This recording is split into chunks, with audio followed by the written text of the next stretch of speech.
شروع اللہ کا نام لے کر جو بڑا مہربان نہایت رحم والا ہے۔ عباد بن تمیم سے انہوں نے اپنے چچا عبداللہ بن زید بن عاصم مزانی رضی اللہ تعالیٰ عنہ سے کہ انہوں نے رسول اللہ صلی اللہ علیہ وآلہ وسلم کو چت لیٹے ہوئے دیکھا۔ آپ صلی اللہ علیہ وآلہ وسلم اپنا ایک پاؤں دوسرے پر رکھے ہوئے تھے۔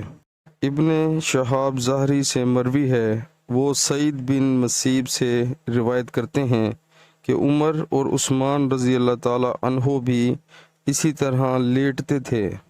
صحیح البخاری کتاب نماز کا بیان۔ مسجد میں چت لیٹنا کیسا ہے؟ حدیث نمبر 475۔ پیارے مسلمانوں، اللہ تعالی ہمیں حدیث پاک سن کر اس پر عمل کرنے کی توفیق عطا فرمائے، آمین۔